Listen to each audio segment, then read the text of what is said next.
Hello, thank you for being with us in the New Life Educational Series with Dr. Laitman. Hello, Dr. Laitman. Hello, everyone. Hello, Nitza Mazuz. Hello. We're happy to learn with you together with Dr. Laitman how to improve our lives here, to be as one family here in Israel. We'll wake up in the morning and feel that everyone around us is all for us, loves us, and we'll all feel like this. And to build a society here as a society where we're all one family. This is Rav Laitman's vision for Israeli society, and we want to adopt this vision and turn it into reality. Each time we're trying to learn from a different angle, what does it mean to live as one family? And today we want to learn what it means. Our subject today is Sodom and Gomorrah. This represents a society that lives exactly the opposite. What were exactly the social relations, the negative aspect of them. They really show the peak of inconsideration, lack of mutual support between people. And I want to understand what happened in Sodom and Gomorrah, so that we can break out and go to a new life. I want to tell you about a few things that happened in Sodom and Gomorrah based on materials we found for this program. The thing that most characterizes Sodom is what's mine is mine, what's yours is yours. You're here, I'm there, and don't come close to me. If it was like that, it would be okay, but in Sodom, you couldn't do good to another person in any situation. One person, there was an act that was logical, but in Sodom it was not allowed. If they found out that a person helped another person, if he did some good, if he supported him, if he allowed him to enjoy life in some manner, they would look at it in the most negative manner. There's an incredible story about two girls that come to fill the water from the well, and one sees the other's upset. She says, we don't have what to eat at home. And because in Sodom you're not allowed to help each other, they exchanged their bowls. She gave her flour and she gave her water. What did they do? They executed her. Why she helped somebody else? There's many other stories that I'll bring throughout the program, but the question is, what can you teach us? What can you tell us about the atmosphere, the social atmosphere that characterized Sodom and Gomorrah, which are the most vicious relations that can be between people? If we disconnect the connection between people, there's nothing worse than that. If the connection is bad, which is not allowed in Sodom, you're also not allowed to do bad to a person. You're not allowed to do good to a person. There's total disconnection. There's nothing worse than that, because bad will be revealed as something that's insufferable.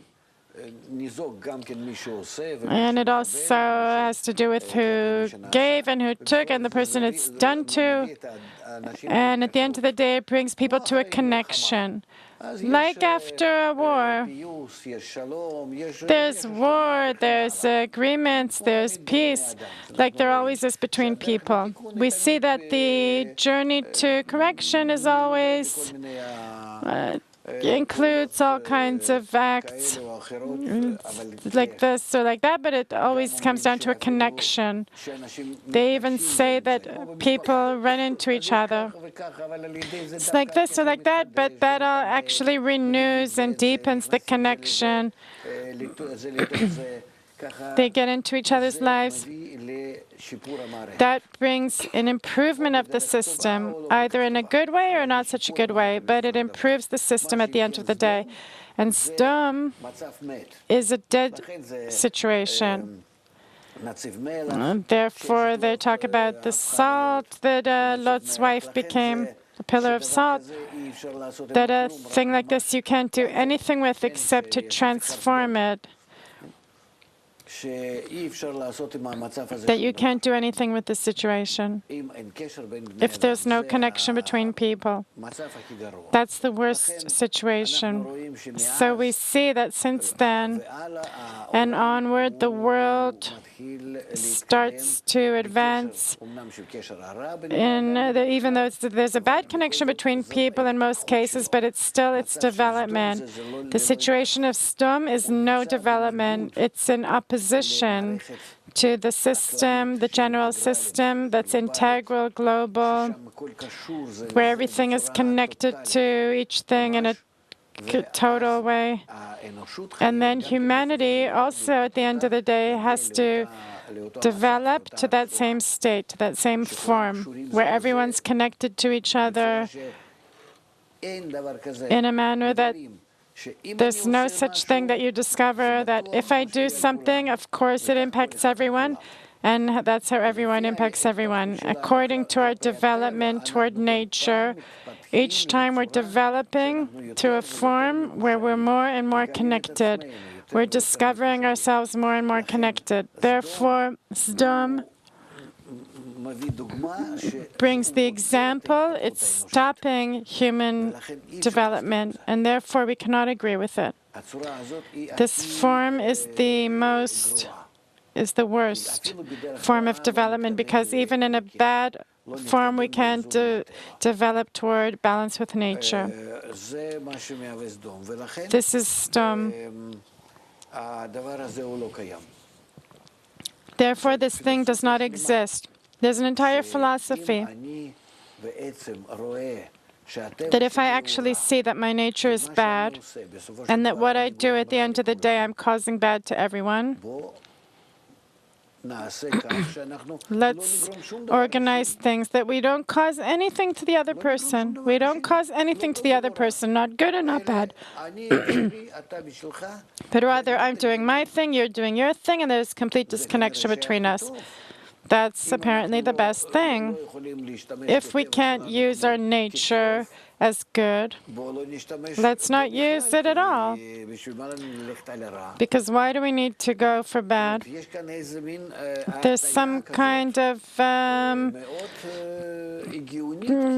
very clear mistake, sort of. Let's separate people, and that's it.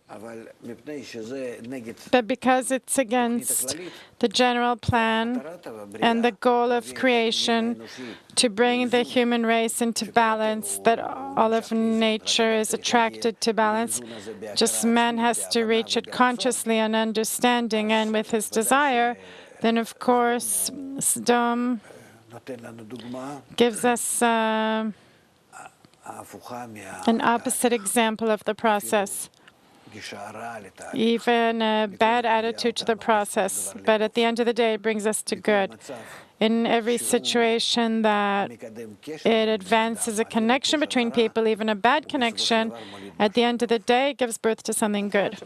So you're saying in relations, Sodom is actually a situation where there's no interaction at all. There's a disconnection, alienation, and it's a dead connection. Nothing can develop there. That's the situation. There's lots of times that we see between people, we always say the negative interaction is better than no interaction at all, and lack of interaction is actually the death. We see that at home. One is not speaking to the other. So even if they get mad at each other, it's better than just complete silence. Nobody can handle it. It's better if we advance arguing. With these arguments, we feel each other, and this is how we truly see it's easy to transform into good things. But the disconnection is a disconnection. There's no result from it. Sodom was called the city of sin, where people did bad acts. What does this mean? What did they do bad to the other? They just didn't relate to one another. This lack of relating to one another, that's the worst. Because it's bad in its goal, in its purpose. And really, they lived well. But so why do they deserve to transform everything? Why does this form have to disappear? Because in this manner, a person can live and live really well, but not reach the goal, not according to the plan of nature. You're talking about them living well in Sodom. There's really amazing descriptions of the abundance that they had there. They tell about there wasn't a path in Sodom that didn't have 7 trees, each one taller than the next one, or someone taking something out of the earth. Everything was in abundance, food. You take a vegetable out of the ground with gold. There were good stones, and this abundance, this tremendous abundance, maybe was the most richest place in the world. The people of Sodom said, if we have everything here and everything in abundance, and the earth is giving us good, why should we receive guests? Why should they come and enjoy all this? We're sitting on the good stuff. We have the natural resources. We have everything. So we don't want people to come here and take from us. It wasn't because they'd come and it wouldn't be good, that we would have to relate to others, to our fellow men. That if they come, then they get into a connection with us. We actually have to remain in a situation that we're like a pillar of salt, that we don't relate to our fellow men in any way. Whoever violates this law, we have to destroy them. That's the philosophy. It's a very deep philosophy of life based on knowing the evil inclination, that we don't use our evil inclination, and therefore we stop ourselves from getting into any type of connection between us. How did it feel to live there in Sodom? How did people feel? I'll tell you. Today our life is quite similar, even though it appears that we're in connection with each other, but each one lives in his apartment. Everyone is like, don't touch me. I don't know my neighbors. They don't know me.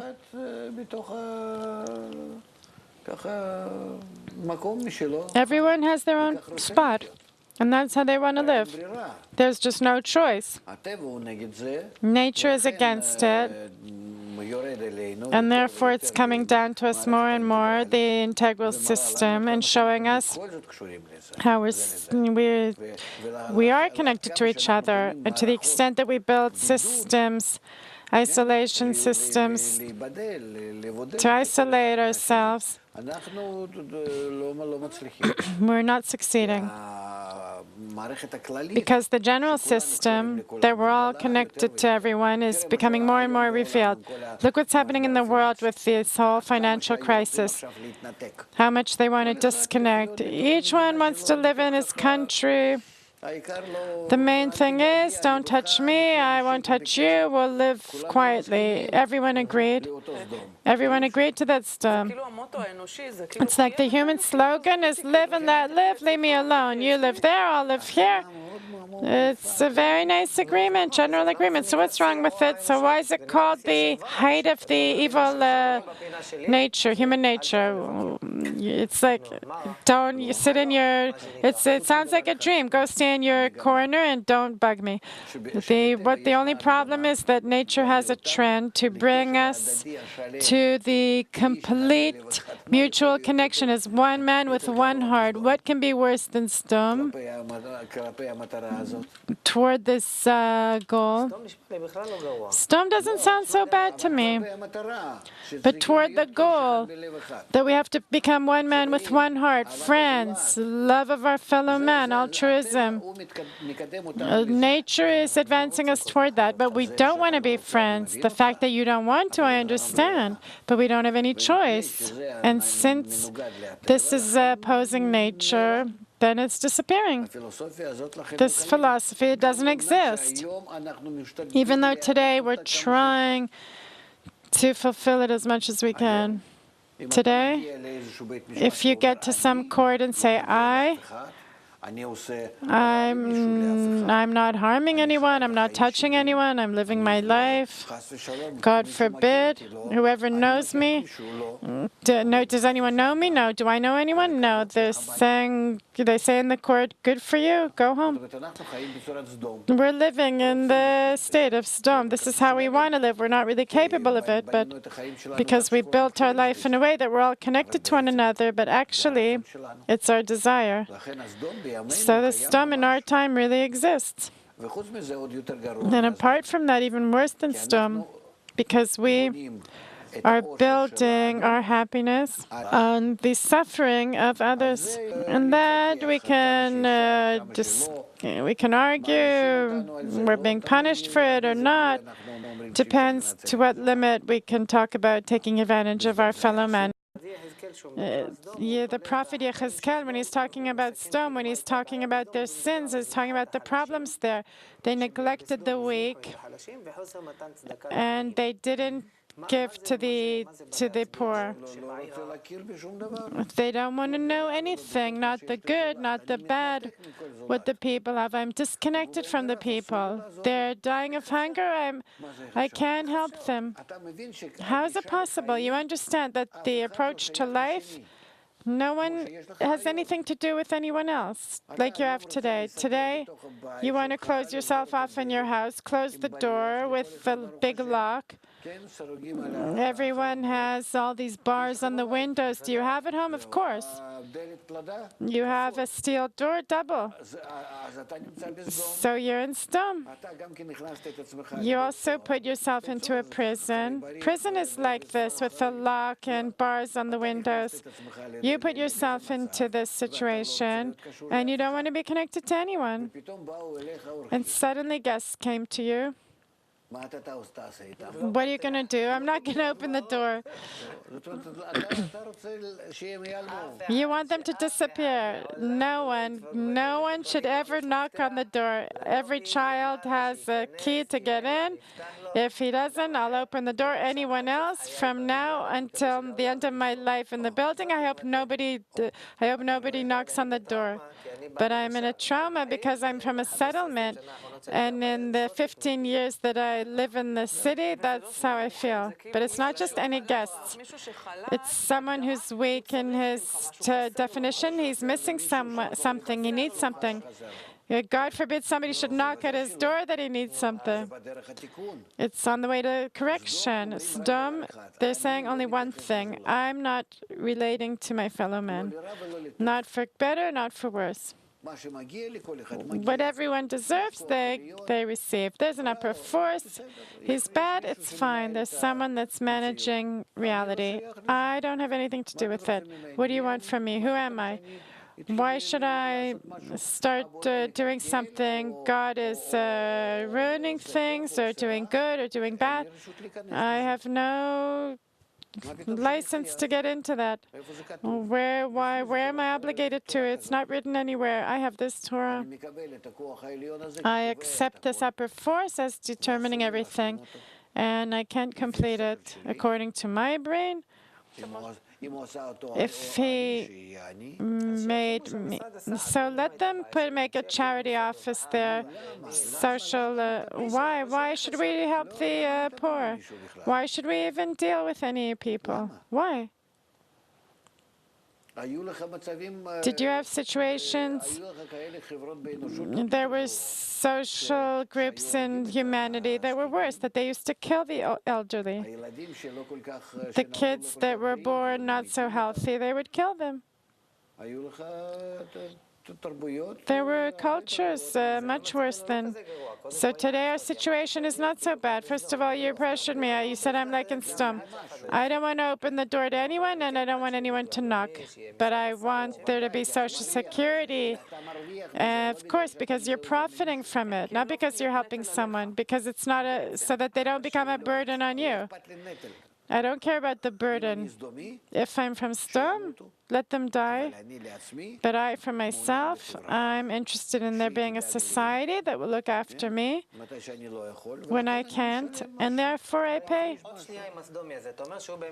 You're saying this is what a person in Sodom really says to himself, let them die? How can he say that to himself? Let them die. Why not? Why do I have to look after them? He doesn't have any feelings, conscience. We can't. He's not allowed. He's not allowed to be concerned for another person. Even if you're sorry, it's your problem. You have to correct yourself. That was the story with Lot, that guests came and all the neighbors said, what are you bringing guests in? It sounds like a terrible life there in Sodom. No, why? Let's go into somebody's heart in Sodom. He sees somebody hungry.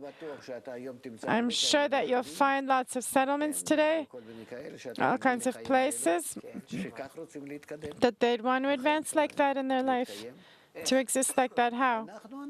We are who we are, that's it. We don't care anything that's happening outside my house, outside our settlement, outside the city, the country. We just don't care about anything.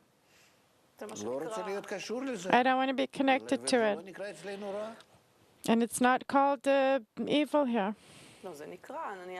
It's called lack of sensitivity. They can't try me for that. And that's the problem, that we don't understand that this imperviousness is what's harming us. The problem is that nature is demanding a different type of behavior from us, where we're all connected. And then Abraham comes. Up until now we spoke of Sodom, the peak of, I don't even know, peak of what? I don't know what to call it. Peak of what? Of disconnection. And then Abraham comes. Abraham has a different agenda, a different approach to life. He is something that Sodom can't stand, and why should he bring his Bible? What does Abraham represent? He wakes up, suddenly the person wakes up there with sensitivity to his fellow man, consideration. Abraham, who actually represents consideration, compassion, sympathy in the people. What does he do? He surprises us. He says to God, wait, don't destroy Sodom. Maybe there's 50 righteous people there. And God says to him, no, what can we do? Sorry. 10, even 10 there aren't. They made a negotiation. What does it mean? If you have a smallest group of people, this minyan, the 10 people, that they can carry out between them the participation, connection, mutual responsibility, something. At the smallest scale, and they're even willing. Is it possible to do that? From this disconnection that they built between them, is it possible can something that suits balance with the general force of nature, can anything ever come out of this? And if there isn't, then this form cannot exist in nature. Even according to our ego, we're attracted to it very much. I always have a question. Maybe it's because my father's an accountant and I also studied all kinds of financial things in university. When they were negotiating how many people, why did it come out 10? They could have kept arguing, bring one more. Each time I read this story, I don't understand why he stopped on 10, because 10 is the minimal number that can be in accordance with nature. What does that mean? What does it mean in accordance with nature? I also didn't understand that you said it before. If there's 10 people together and the relations between them, they can build a system of relations that will be like the general program of nature, meaning mutual bestowal, mutual support, reaching a state where they'll truly be as one system, connected in such a manner as if they're one. What happens to one? There's an immediate response in everyone, and they do this completion toward him, and then everyone toward everyone. But they say that a minority is two. Mutuality takes two people. So why did Abraham want 10? Why is it the minimum that you need for this system? If a person can express the extent of his influence, then it's enough to have one person to express it to that one person. However, in order to learn the attribute of bestowal in a perfect manner, what's the attribute of bestowal? That I feel a deficiency in my fellow man and I want to fill it. What he's missing? Yes. So in order to feel what he's missing, we have to be a minimum of 10 people. Why? Because then I truly feel, because in that I attain the force of bestowal. If I have toward my fellow man, to express it toward my fellow man, it's enough for me to be one person. But if I don't have the force of bestowal to acquire it, I can only acquire it in a minyan, in 10 people. So it's not a matter of him stopping at 10. The minyan also has to be a minimum of 10 people. Because the issue is, can they acquire the force of bestowal? Do they have hope? If they have a chance of reaching bestowal, because all of nature is bestowing, and we need to become into balance with it. Can they or not? Can they reach the degree of bestowal? You can only reach it if you're in a minyan, in 10. And if you have the degree of bestowal, then toward each neighbor, you can be in 2 people bestowing. What is that story that Abraham is being stubborn with God? How does he allow himself to get into negotiation with God? It's a bit of a chutzpah. It's audaciousness. It's not audaciousness. It means there's explanations that truly humanity does not need to think about the general correction, but it's enough for it to reach a small minyan of 10 and to develop the force of bestowal, and it's enough to save all of humanity, like olive stone. That's precisely my next question. Why does he feel so confidently? Why did he feel that if there were 10, that they would go in the right direction? You're saying even if they didn't have the strength, you're saying there was still the hope that it'll come out to something good. Why did he think that if he brought a weight and he put the 10 against the whole city that were full of evil, he saw they would be more valuable than that? What did he see? He saw that they're not advancing the entire world, and those 10 are acquiring the force of bestowal that is in accordance with the general system. And in the accordance with the general system and the force of bestowal in this many human society, they could influence everything because they have the force of all of nature, not the force of evil inclination that all of humanity has, but rather they have the upper force. Let's do a scenario. In the story of Sodom, there was no 10, and then God deleted the whole place. Let's say there were 10. What would have happened? Would Abraham keep living there, or that's not his place? Abraham would have joined them? What? We're just pretending. There's no question. And what would he have done? Why did he go to save Lot? He wouldn't have stayed there. So what did they do? The 10 righteous ones, they weren't found. But if he had found them, it would have been like 10 Jews. I mean, what would they have done there? What would they actually have done there? Would they pray? Yes, they would pray. They'd want to connect with the force of nature to receive help, to feel what it means to be in mutual responsibility and connection. And to the extent that they would acquire these forces, they would see how to be good to the whole city. Bestowal. What's this force of bestowal that you're talking about all the time?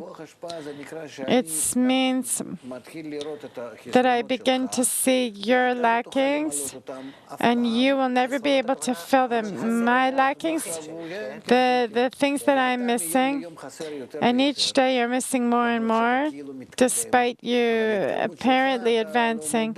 But your advancement, you're not aware of the fact that, as it is written, that a person doesn't die without the whole world in his hands. You always want more. You're always lacking.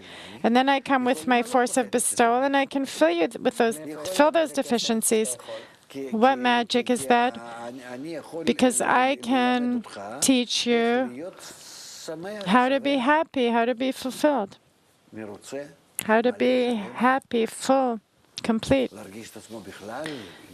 to feel above this reality that you see and feel with the power of your ego. This interaction between the 10, is this something that happens between righteous people? Is this called 10 righteous people? Yes. What society do they have? If we zoom in, they have mutual bestowal, to be in balance with nature. They know what for and why. What's this nature that you're talking about all the time? A balance between them, I understood. Nature is what we're discovering through our big research, that it's the general system, inanimate, vegetative, animate, human. It's one huge system that manages all of us. We're discovering all kinds of laws. Tell me, what's laws in nature that we're discovering? Where do they come from? They come from nature. They exist. What does it mean they exist? That there's a special connection between this and this, according to some certain behavior. Yes?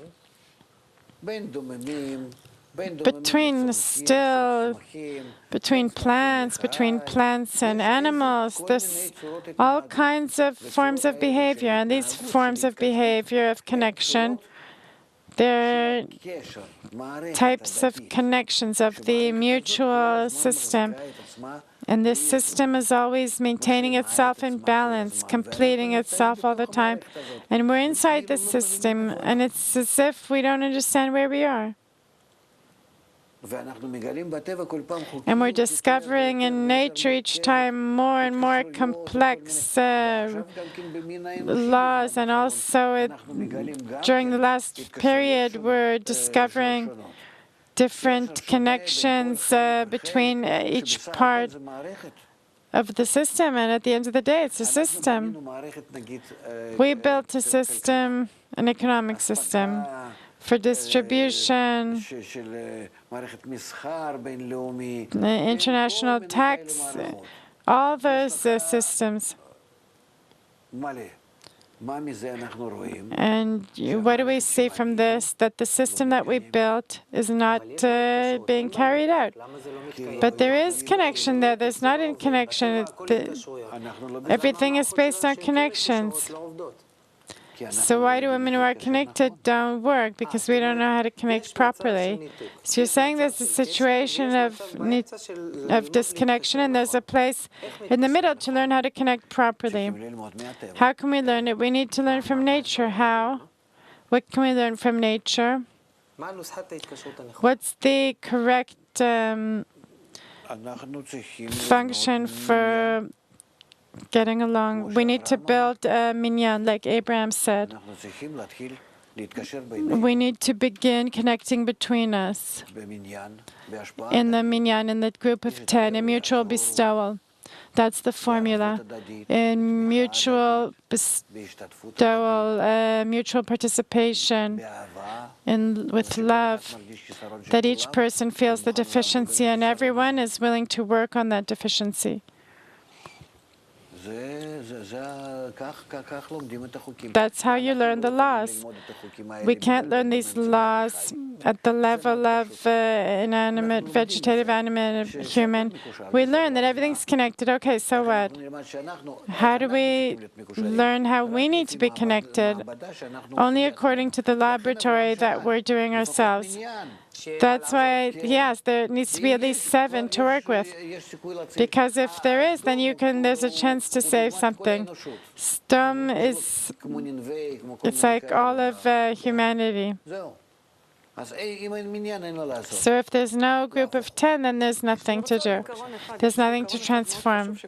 There's a very strong element that's called, in the Midrash, the bed of Sodom. It's a very permanent place. It has a permanent length.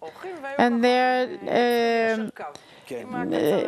guests lie down, and if they were too short, they would stretch them, and if they were too long, they'd cut off their legs. Everyone has to have the same vessels, the same thoughts, the same desires, the same inclinations, not more and not less. If less, then you're missing. Then you maybe have a claim towards someone. If more, then you have the opposite. But everyone has to be the same. So we're creating a type of unity between everyone, universalness. We don't want people to have inclinations that are different from one another. Because if one is different from the other, that means that we're all born with a different nature. Sodom says we must arrange ourselves so that we won't have a different nature. We're all one. We're all as one, like zombies. That's it. And then there's no place for completion. That's one of the conditions, that each one is destroying their natural inclinations. There's not one that's not similar to the other. We're all have this one face. Why? You don't have anyone to complete it. We're all the same. There's a very significant principle here. I think that we as a society, it's like we have some inclination, even some fear. You see the North Koreans? How they're all square like that? In Russia also, they wanted to do that, make that out of people, because that's the best form for such a society. That's it. Everyone, no one's more, no one's less, everyone's equal. They're equal according to the inclinations of nature. They even want them to be equal.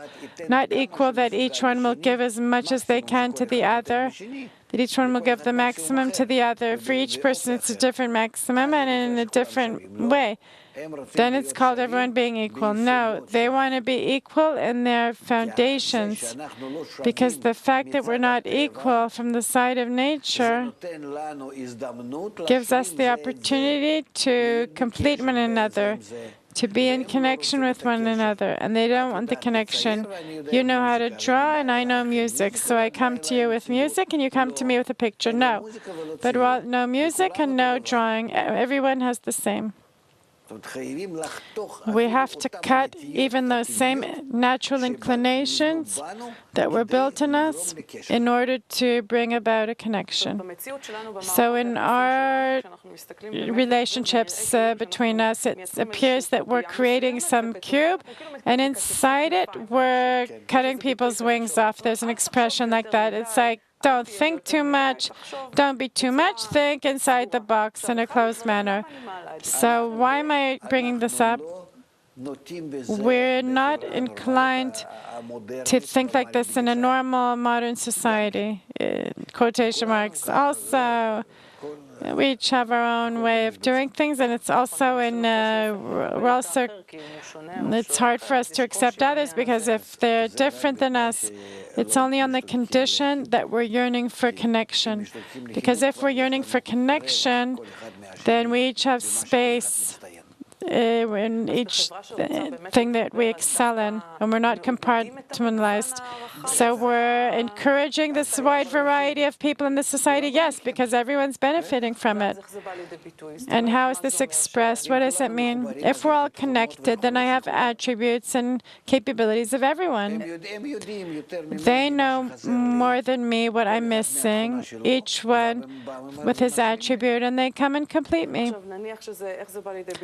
How is it expressed in society? Each person has different potential than another person, so instead of limiting him, just the opposite. As a society, we allow all the potential to develop in a free manner, and this is what was not allowed in Sodom. Another main motive that characterized Sodom, that people were not allowed to feel that someone else, their fellow man, was enjoying something next to them, which means that nothing, even if I'm not missing anything and it doesn't harm me in any manner, it doesn't touch me, but next to me there's a possibility for Nitsa to enjoy something that is not allowed.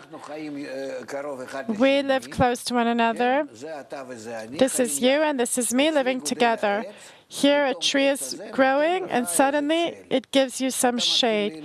You start to enjoy this shade. You bring a couch, sit on your grass in my shade. Why? I can't allow you to do this.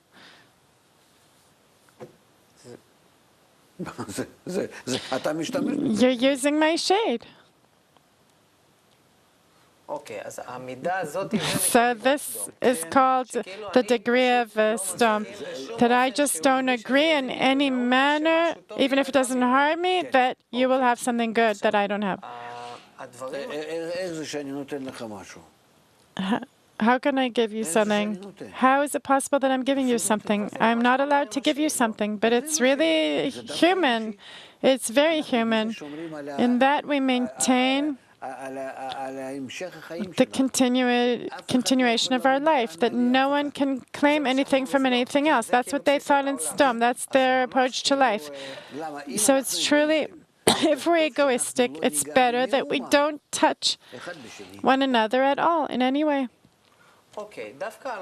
So precisely against this background, which is really the height of craziness, it's not crazy. I think it's the best world compared to what we have today. The way people felt in Sodom, that they maintained it so strongly, they were very smart. They understood that otherwise they would use their their ego, their inclinations, bad toward their fellow man. So if they were so smart, why did God come and destroy them? Because it's not purposeful, because through their existence they're not reaching the point of creation, which is a connection. Okay, until now we only spoke of Sodom. I was talking about, you see further than this. I like them. I like Sodom. That takes us to the next discussion. Now, if, say we would open a club and we'd call it Sodom and Gomorrah, I'm sure it would be full of people. Yes, so everything that's connected to the city of sin and stuff sounds very attractive. You know how hard it is to maintain that I won't touch you and you won't touch me in any manner? I gave you the example of the shade of the tree, but it's in everything. The birds are on my tree, are making you a good mood with a melody, and you can hear them. Let's put them on the side. Let's jump to our lives here today. How did it happen that in the development of humanity, that the symbol of evil is seen today as something really attractive? You see, even when we're talking about it, I have a smile, Sodom and Gomorrah, the city of sin, it sounds like an attractive place. It would be very popular. What attracts us to this whole thing of Sodom and Gomorrah? They gave it the wrong explanation. What's the explanation we give today? Let's say an expression like the city of sin. If we today opened the city of sin, it would be the first tourist attraction in the world. I was in lots of places in the world. I felt much worse than I would feel in Sodom. In Sodom, if something happened, I would really die in the street. That's it. But if I felt good, if I was healthy, I had money and all those things, then I would never feel fear, lack of security. No one would ever harm me. No one would touch me, nothing. So you're saying that it's actually a bad explanation that we give to this whole issue of Sodom and Gomorrah. They don't want any guests. Don't touch me, I don't touch you. It's a very, very not simple thing. It's an entire philosophy, entire approach to life with the understanding of the nature of man, that it's not worth it for us to use our nature. They would work on stopping themselves from causing bad to others. That was not allowed. Good, yes.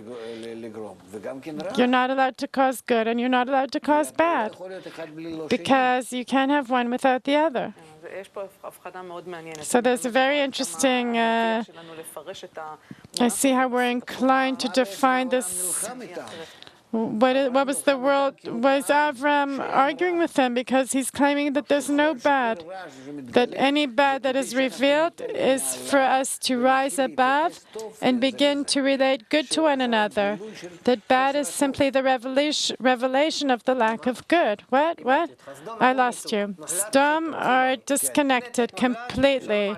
They're happy campers. Abraham comes along and he says, you need to do good to everyone, to connect in good. Yes, that's it. What do they say, let's say? They say, we're not connecting one to the other, period. We're evil, we don't want to cause harm to one another. Therefore, we took upon ourselves this line of behavior. We don't want to be in touch with one another. If we begin to be in touch, the connection will be bad. Do you agree, Abraham? I agree. That's nature. So why are you going with your theory? What does he say to them? There's no bad in the world, but all the bad is just to show us where we need to do good. Because his approach is toward correction, and they didn't know, they didn't have this Torah of correction, the integral education, what Abraham has. Therefore, for them, this entire approach, let's try relating good, let's destroy it. From that, you'll only have bad.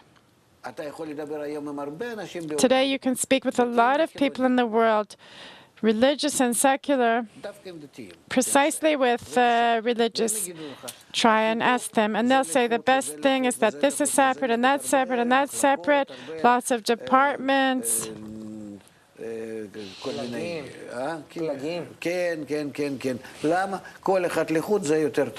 Everyone separate is better.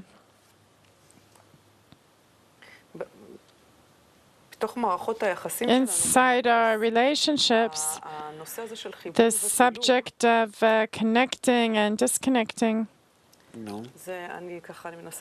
I'm trying to think about, you described it, and I had this picture.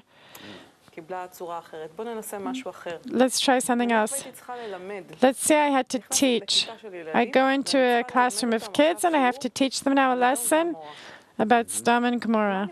What am I teaching them? How do I teach them? What is Sodom and Gomorrah for kids? That's something else altogether. You're teaching them only connection. To the extent that they learn connection between them, they begin to see good and bad and how to overcome it. This is on the condition that you have the method of connection with Sodom which Sodom didn't have, and you come with this power of nature, this connection with the general nature, that you know that in a minyan of people, a group of 10, you can cause a creation of this mutual bestowal. That's why Abraham got to the group of 10 and gave up. But if you don't have this group of 10 that are prepared, if you don't have Abraham that can teach the method of connection, then Sodom in itself is a better thing. If I brought you, I want to continue her question. If I bring you to a class of kids today in a school, in high school, and we're learning the story of Sodom and Gomorrah, and you have to teach them the story, how would you teach them the story? What would you emphasize? What are the insights you want them to receive? If you have to pass it on to a group of kids in high school, not just historically, but for them to get lessons for building a society that says one family, what would you teach them? That it's worth it to be disconnected from one another, truly disconnected from one another, first of all. B, above the disconnection, check how you connect to your fellow man. Can I connect on the basis of the principles of the integral education and then to activate the connection? And if not, then go back to Sodom and Gomorrah. In other words, it's preferable to remain disconnected if you don't have some correct approach about how to connect properly. Why? Because it can be more destructive. If I don't have the approach, it can be destructive completely.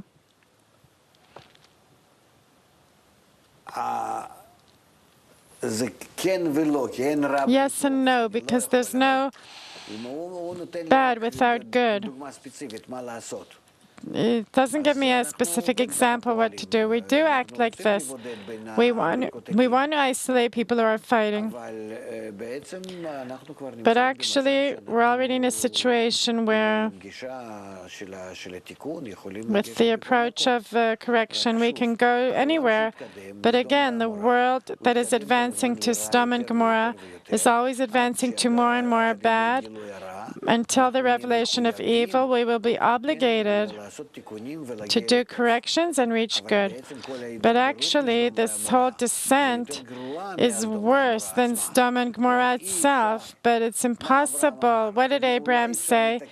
Abraham said, maybe we can correct something of them, and if not, let them get into a descent.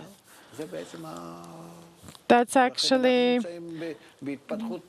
therefore, we're in worse life than Sodom and Gomorrah. But this development, even though it's bad, it's bringing us through the recognition of evil to good. So the end of the city is that sulfur fell from the sky and it was transformed stone. What does that mean? I don't know how to express it. What does it mean that Sodom is transformed? That at the end of the day, through such a correction that's called the fire and sulfur from the sky, it transforms into good. It transforms so that good will come out of it. But only through such a great influence of the laws on them. What is transformed, if I'm checking the results and the process, what is transformed in their attitude? That you can reach a connection with your fellow man, and this connection will cause good to everyone, and not one on account of the other. Sodom were wise people. They would say, I don't want anything from you, and you don't want anything from me, because in that, we are for sure taking advantage of one another. Now, if we have an ability to transform our nature, to use each other properly so that we'll all enjoy. How? Because we're all connected. We're all connected in a single system. In one system doesn't mean me taking from you or giving to you. In one system means that we're all serving everyone. To the extent that I take from you, I'm not taking from you, I'm also giving to you. I'm giving you an opportunity to give, like one body. That we're always in this inner metabolism, this exchange of materials. And only on the condition that we are in such connections between us,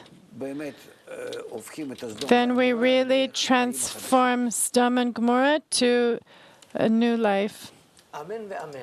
Amen and amen. Thank you very much, Rav Laitman. Thank you, Nitza. Thank you for being with us. We'll transform. A new life is waiting for us. All the best and so long.